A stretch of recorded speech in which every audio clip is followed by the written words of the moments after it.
There's a career move most professionals don't consider during a job search, and it can change everything. Board service. In Wanted, a board career, award-winning executive coach Marlo Lyons shows how professionals can pursue board roles to build credibility, expand influence, and create real career momentum, even without a C-suite title. Whether you're in transition or planning your next chapter, this book offers a smarter, more strategic path forward. Wanted, a board career, is available now. Find the link in the show notes.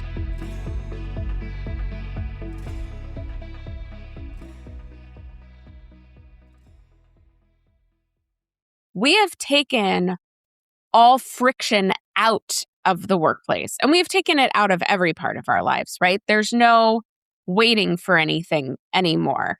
And so essentially there's no friction. We all think, so if we're putting it in workplace terms, we think we did a good thing. Oh, we made things more efficient. We made things more productive. Even things like working remotely or virtual meetings, great. There's no having to wander down the hall for anything. There's no waiting for everyone to gather in the conference room. And oh, what a waste of time that is. Well, with it, we took out humanity. Has efficiency actually led to disconnection? Work is moving faster than ever. We're optimizing calendars, automating workflows, and chasing productivity. Yet so many people feel more isolated than ever before. Today, I'm talking with connection and career expert Cassandra Thompson about what's actually driving workplace loneliness and what we can do about it. Cassandra's work isn't about networking in that cold, transactional, collect business cards kind of way. It's about building real relationships at work, ones that create trust, reduce loneliness, and make work feel human again. We talk about loneliness, micro conversations, and friction maxing. And you'll learn why small moments of conversation are the first step toward connection. If work has been feeling too transactional lately, or you're just tired of small talk that goes nowhere, this conversation is for you. Cassandra, welcome to the show. Hi, thanks for having me. So excited to have you. You and I met at a WISE event, which is a Women in Sports and Events. We both showed up. It was kind of a networking event. I hate the word networking, but you were very easy to talk to, and connection with you was super easy. But I do know that connection is not easy for everyone. Why is it so important, though? Why is connection so important for people, and especially at work? I think there's a couple of reasons. The overarching is just we need people, which means we have to be able to connect with people. It's going to make your workday better or your business life better.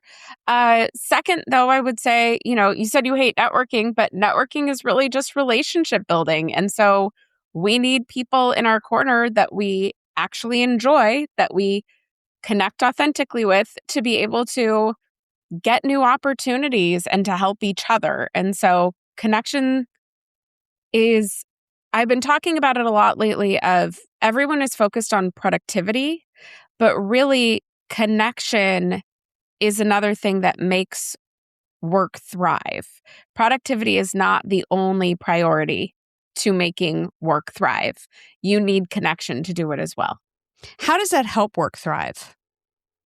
So, research-based, right? Gallup, I joke about this. Gallup comes out with the same result every year, that if somebody has a friend at work, they are more engaged, they stay longer, your retention is up, your turnover goes down. So it matters on the kind of overarching level, for one thing. And then just on the personal level, I think we all know the difference between having worked somewhere where you had some at least work friends. I don't think your work friends have to become your outside of work friends, but we've all probably worked somewhere where work was better. We probably enjoyed our work more. We didn't hate the day when we had someone to say hello to, even if it's remote and it's just over Slack, or you saw each other on one Google Meet a day, compared to the office where nobody talks. I don't connect with anyone here. Nobody gets me.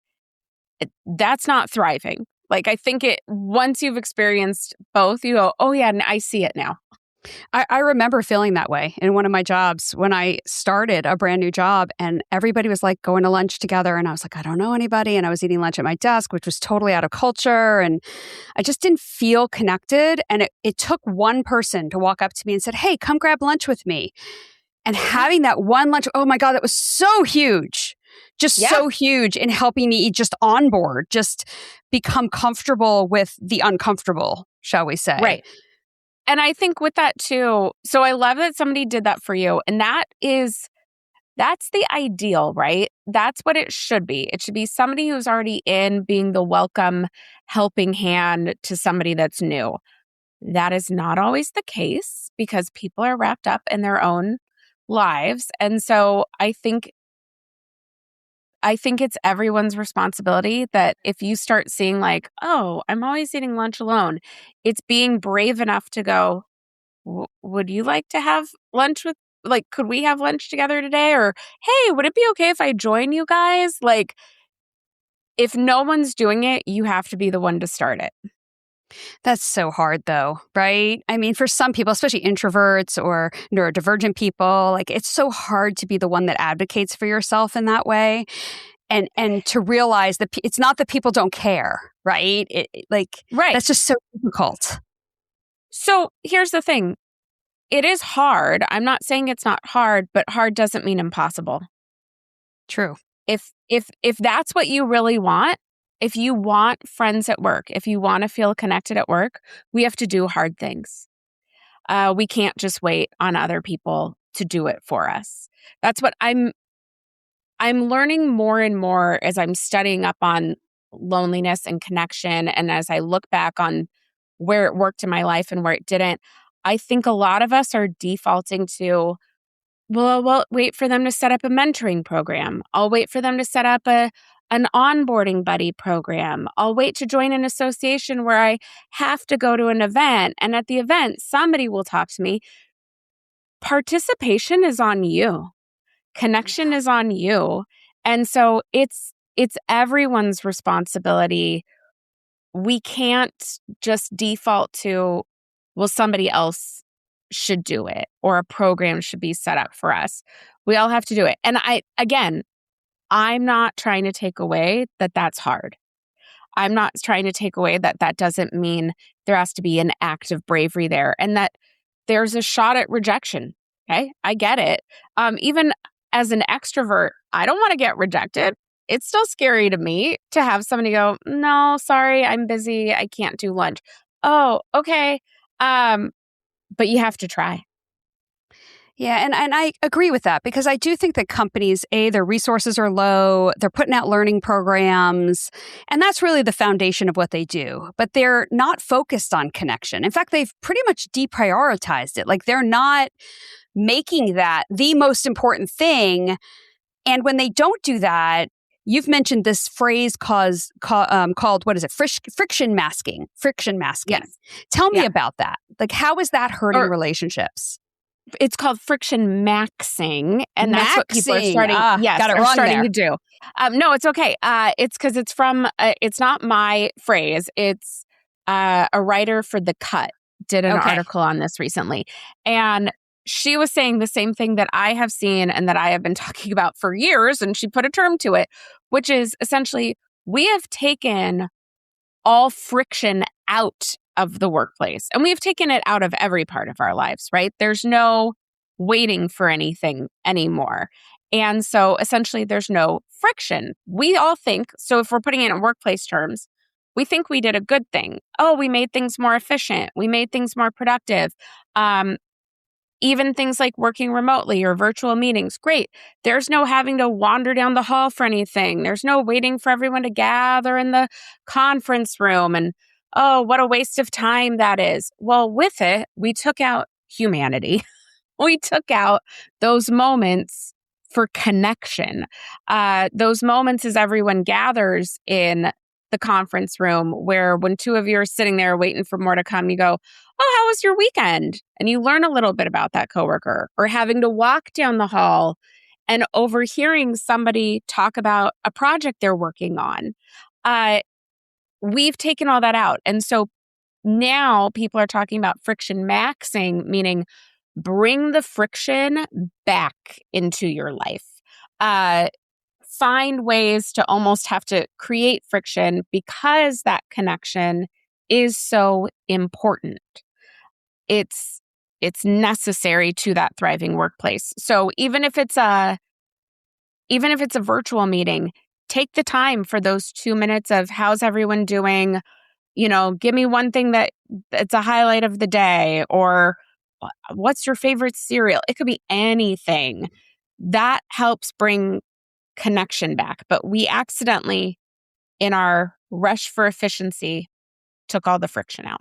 I feel like the friction, when I think of that, I think of like starting a fire, right? Like you need friction to start a fire, and the fire is what connects people, right? It's warmth, it's joining together. And I feel like all the technology that we have now, whether it's phones or Slack or Messenger or Zoom, like it's supposed to connect us, and it does the exact opposite. It's almost like we're all in our phones. Do you remember back in the day, standing on a grocery store line and actually talking to people in front of you and behind you, right? Like nobody does that anymore. No, like if you do that, you're weird, right? Yep.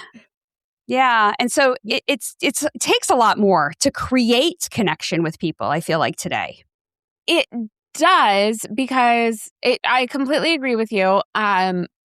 Because the other research that's coming out, right, is that our social muscles are atrophying because we don't do things like that anymore. We don't chat with somebody in the grocery store. And it's interesting. I talked to somebody at church who is a stay-at-home mom, and she too felt like her social muscles were atrophying. It's not just the workplace. She said, because I'm just so focused on my child and being a mom, I get around people now and I feel awkward. Like we're all not out and about with people as much.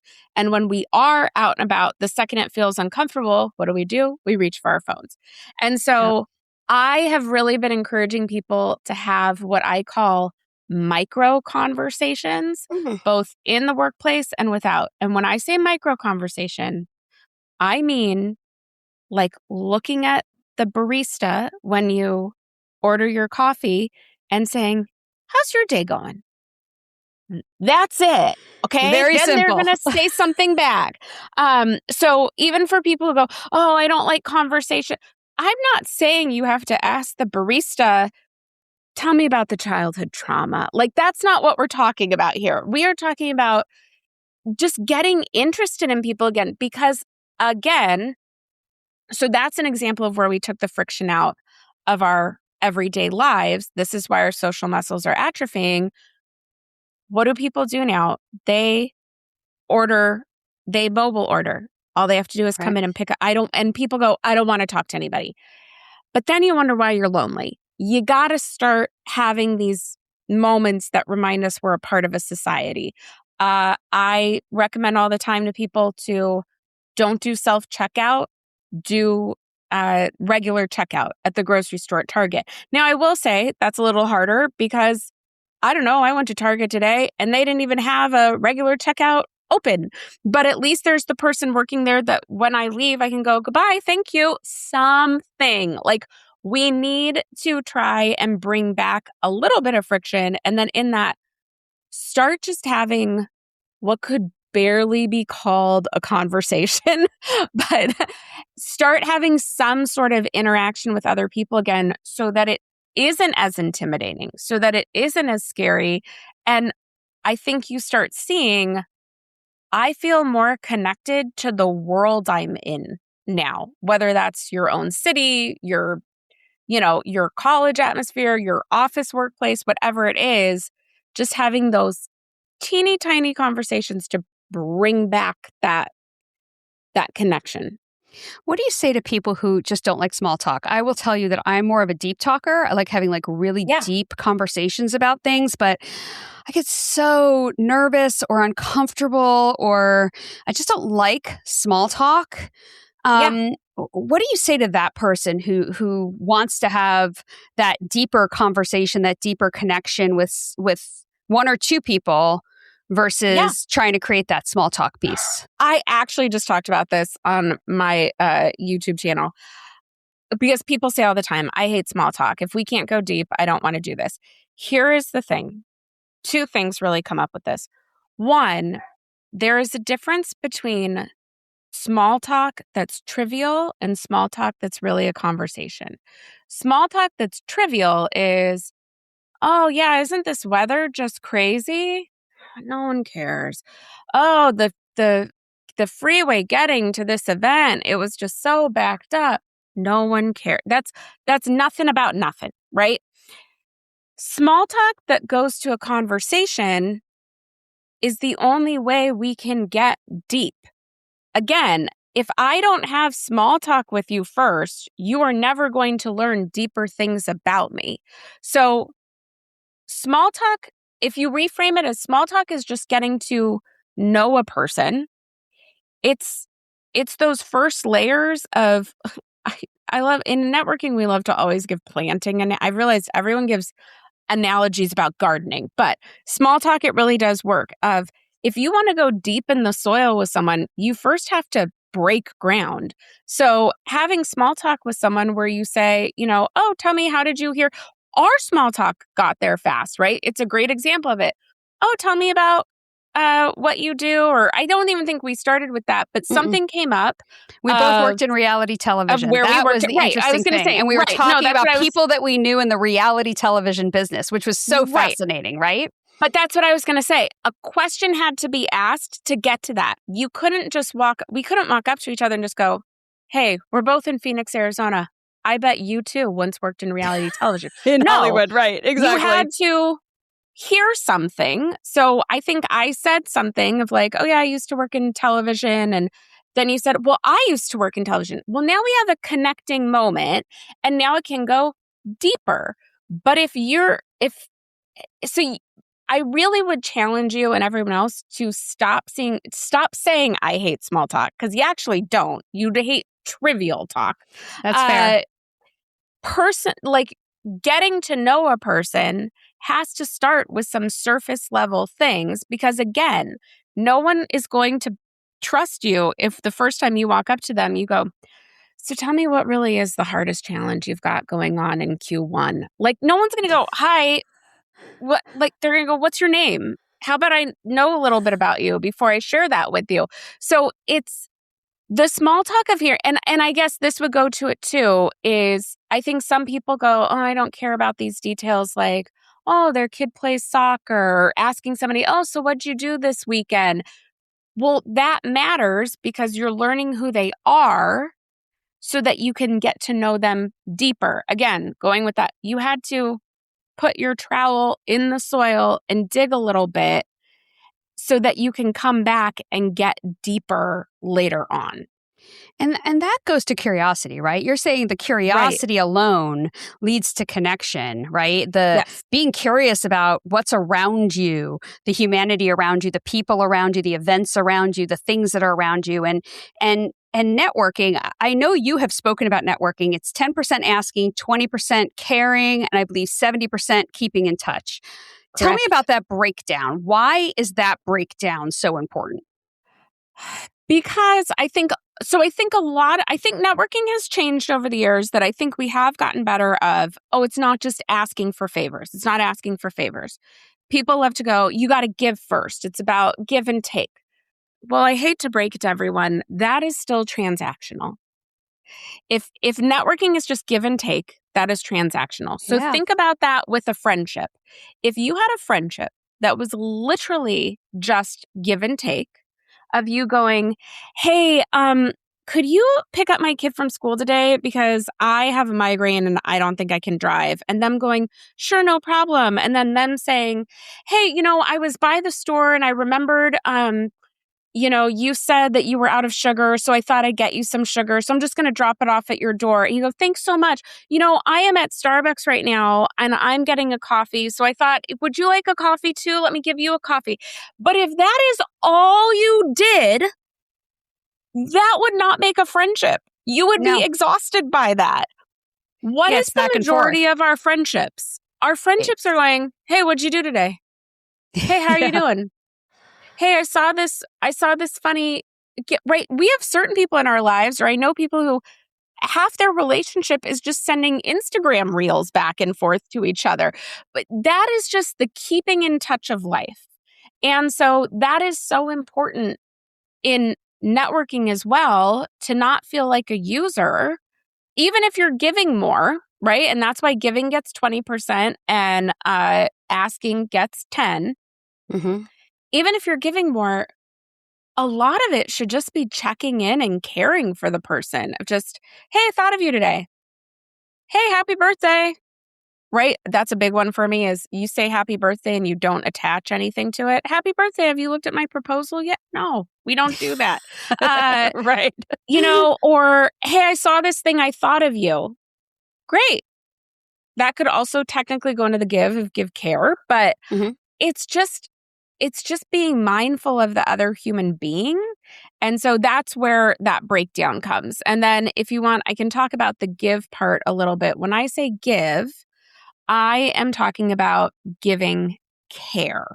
The other thing I think people hear a lot around networking or anything about building professional relationships, what most people say is you have to give value. Oh, you got to give something, give value. Well, I don't know about you, but the second I hear that, that feels so heavy. It feels what like a is lot. valuable? Yeah. Oh my gosh. And what if I now- don't have anything of value to give, right? Exactly. What if there's so many questions that start spinning? Well, I don't know if I have, what do I have to give? Do I have anything valuable to give? What do they think is valuable? Oh, well, I was just going to say it was nice meeting you last night, but now apparently I have to find something super impressive to give value to you. What is that going to be? Like, we put all this pressure on it. Here's my thing with that. A, I don't know what you find valuable. We don't, like, if it's someone I've just met at something, I don't know what you find valuable.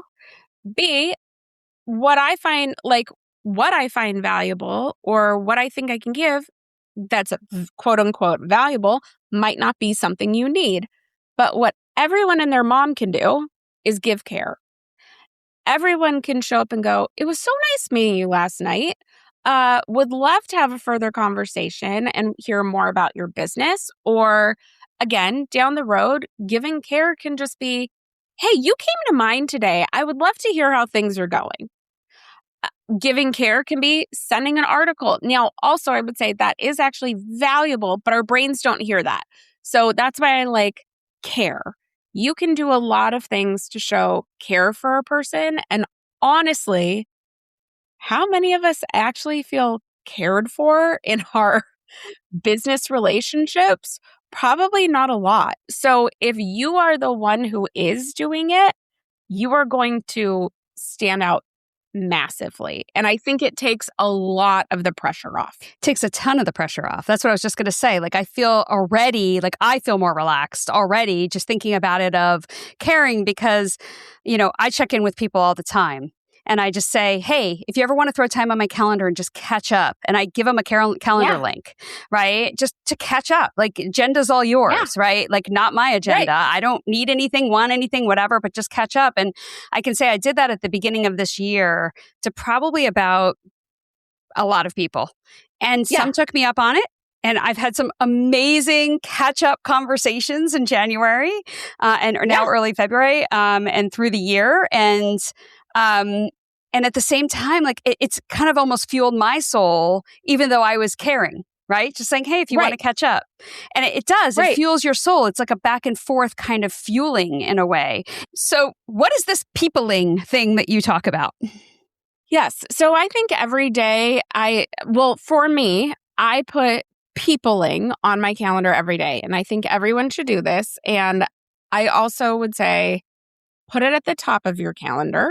So the very first thing of your day, prioritize people over productivity, because if we don't, it gets put on the back burner. But peopling is essentially, it can be 10 minutes, it can be an hour where you message some people and say, hey, thought of you today. Or you go on LinkedIn and you go to the catch-up section under connections and see whose birthday it is. And you send all the birthday messages and you write your own message, not just the wishing you a very happy birthday, which everyone knows is the message that LinkedIn gave them and they just had to hit return. So you do things like that. But even your your catching up of sending the email and then putting time on the calendar, that counts as it too, right? That would be a different version of it. That's great. And I love that you said, I want to go back to how you said, it fuels me too, because number one, that goes to what you asked at the very beginning of like why connection matters. For some people, when they don't have connection, they think they don't need it, right? That's what we're seeing a lot in society right now. Say, oh, I'm fine. Like, well, you sound real rigid as you say you're fine without connection. But once you've felt it, once you've done what you did, you start to see, oh, this energizes me. Oh, I have a new idea. Oh, this is better than ChatGPT giving me thoughts and advice. Like, it's different to hear from another person. And I hear that a lot from clients. I do LinkedIn coaching as part of what I do. And part of that, I get people re-engaging with their connections. And there's a set of questions that they go and ask somebody that's a bit of a catch-up. And it is always fun when they come back and go, this was fun. They're like, oh my gosh, it was so much fun. I had a conversation with so-and-so that I worked with 5 years ago, and it was just nice to catch up. And I just think, yes, because we need people. Sometimes in our professional lives, we get too focused on, well, what's this relationship giving me? Is this worth my time? And when you start to have those conversations again, you start to go, oh yeah, people are just worth my time. People do matter. So I love that you're doing those conversations because I think they do fuel you. I know everyone doesn't have time for those conversations every day. So that's why I say at least 10 to 15 minutes a day on your calendar that is just reaching out to people. It can be replying to a text message someone sent you, because I will say it is shocking how many people can't get back to people anymore. Like, all of that counts, but that is peopling time.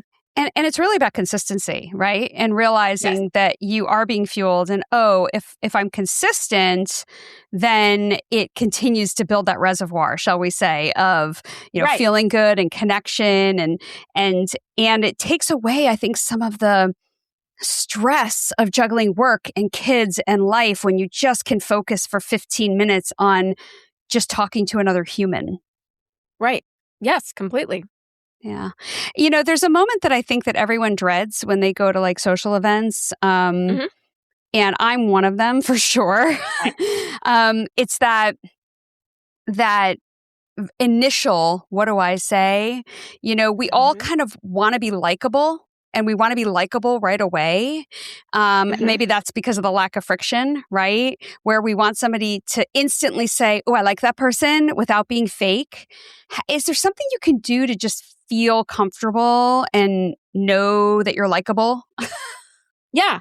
Well, first, I think it's good to remember the phrase, it's better to be, oh my gosh, now I'm like forgetting how it goes. Like, you don't need to be impressive. You're there just to listen to them. It's better to be impressed than be impressive, I think is how it goes. So if you're the best listener in the room, if you're just asking curiosity questions, you are going to be the likable one.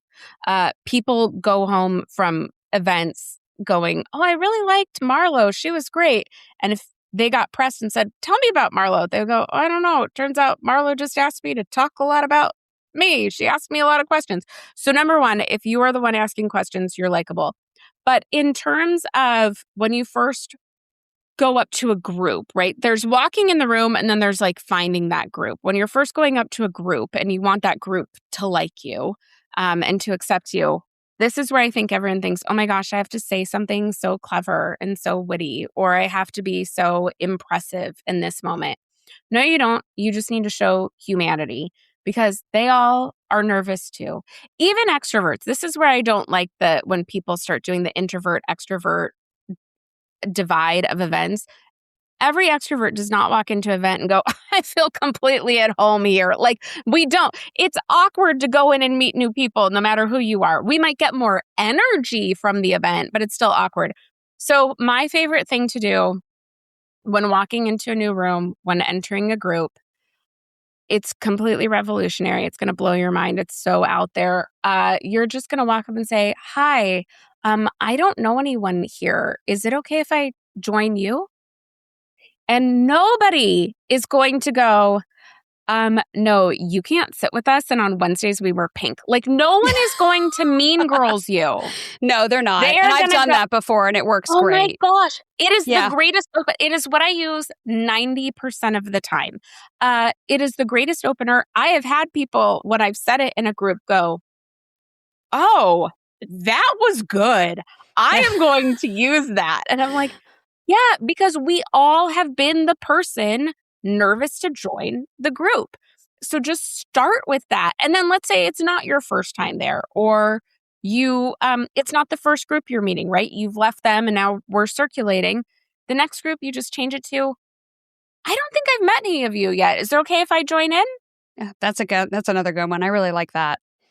So it's we think it has to be clever. We think it has to be harder than it is. And I think we all just have to go back to like the utmost basics of it's just humans trying to connect again. And what would we want someone to say to come up at like and join?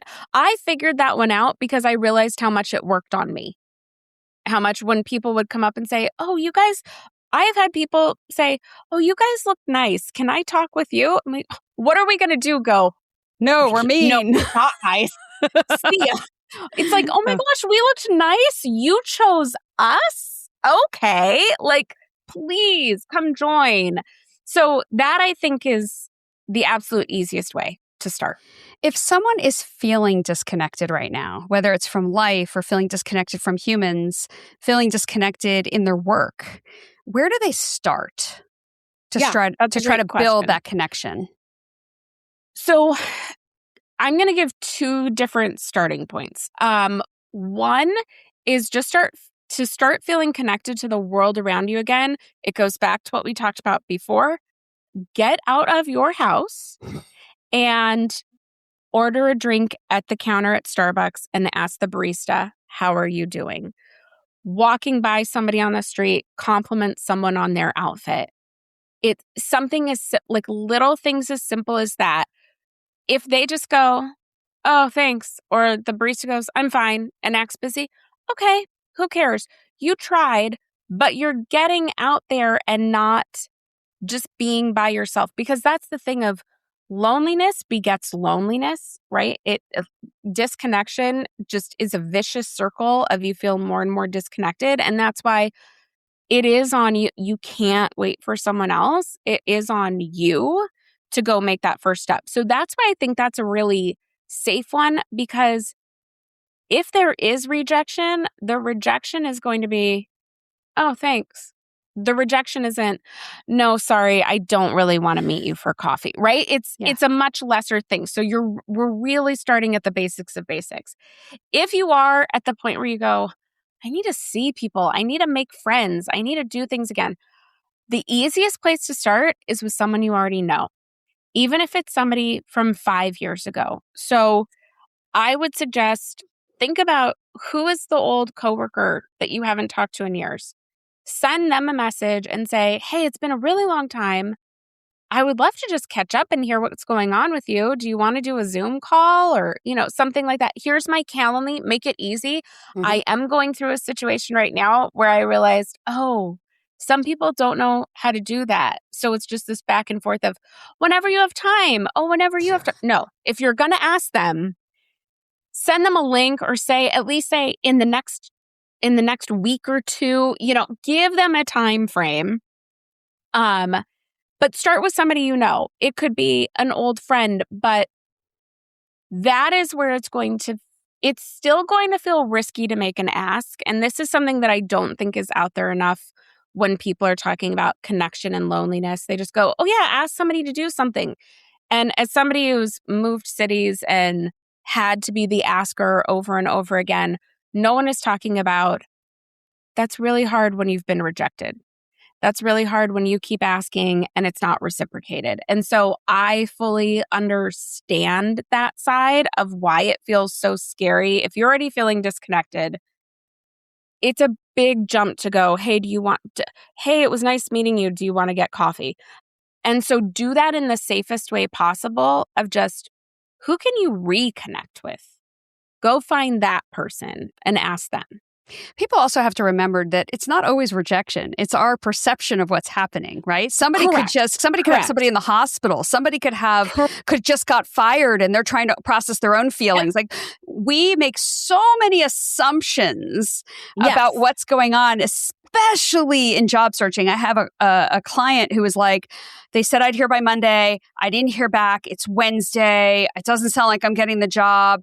And I wrote them back and I said, hey, remember, one of two things could be happening. Either A, somebody's really busy and they didn't get around to it on Monday, or two, you could be number two and sometimes number one doesn't take the job. Well, then they found out a minute later, literally after they received my email, a minute later, oh, 4 people are out sick, somebody's in the hospital, and they'll get back to them next week, and really looking forward to continuing the conversation. So just, don't make assumptions over what's happening. It's not about you. It could be about them, right? I completely agree. I just know on the end of the person who is feeling disconnected, they're scared to do it for the fear of rejection. Right, and so it's like, well, let's try and take the thing where the chance of feeling rejected is the lowest. But I completely agree with you. I talk about this all the time of people forget that other people's behavior is just like theirs. And just like you read emails in line at the grocery store and then forget to reply to them, they do the same thing. Exactly. Just or like you miss emails and never saw them in your inbox, they do the same thing. And on the job front, I talked about that all the time. I have a career coaching YouTube channel, and that is one of the things I bring up all the time is if somebody says, well, we're going to let you know, we're hoping to let all candidates know by next Wednesday. I was like, get ready. If you hear by next Friday, you are lucky. Right. I have never, and I'm sure it's the same for you, any company I've ever worked on, in any hiring committee I've ever sat on, I have never seen us give candidates news in the time that we said we would. Because people get out sick. People are on vacation. One of the candidates rescheduled and now it put the whole process back. Oh, they didn't tell you that there's a conference that they're all at for a week in between. Like, there's so many things that never means you didn't get the job. Exactly. Never. In that moment. To wrap up, if people remember one thing about connection and work, what would you want it to be? I mean, the basics is that it matters, that it matters as much as productivity matters. And so even if it feels less productive, like we're bringing that friction back by taking the 2 minutes to ask everyone how their weekend was, it's actually making us all more engaged and productive and creating better work because of it. So connection isn't work. It's basically how work actually works. And it's really the most efficient thing you can do, right? Slow down long enough, be human. That's what it boils down to. Just be human. I always say we are human beings, not human doings. So be. Right. Be. Yeah. It's awesome. Cassandra, it's so awesome having you here. I know you give keynotes on connection and loneliness, and I know you do career coaching. You do a whole bunch of things. Where can people find you? Because you are just a plethora of knowledge. Yeah. So I'm on LinkedIn. So you can find me on LinkedIn, Cassandra Thompson. That's the easiest place to connect with me. And then I have 2 YouTube channels. So the one that's all around connection in the workplace is called One Hello. That's where my podcast, Creating Opportunities, is housed. It's also on Spotify and Apple. And then for those who are job seekers, Cass Thompson Career, if you put that in YouTube, it'll come up. It'll pop up. So yeah. It's awesome. This has been a really good, enlightening conversation. You're reminding me that what I did this year to start off this year, creating connection with, old contacts, old relationships, old friends, like I need to be doing more often. It's not like a once a year thing. So thank you. Thank you for that reminder. And thank you for being here. This was amazing. What a great, deep conversation about creating connection, which is, I think, the most important thing in life, quite frankly. Yep, I agree. Thanks for having me. What I love about this conversation is that Cassandra makes connection feel doable again. It's not an inauthentic networking strategy. It's not one more thing on your to-do list. It's small human moments, a question, a hello, 2 minutes at the start of a meeting that build real relationships over time. And if you're feeling lonely or disconnected at work right now, you're not broken. Research from Gallup consistently shows that having even one friend at work significantly increases engagement, retention, and well-being. You're not alone in feeling alone. So this week, I invite you to create one micro connection, a small conversation, a message to someone you haven't spoken to in a while. Just a hello. Start there.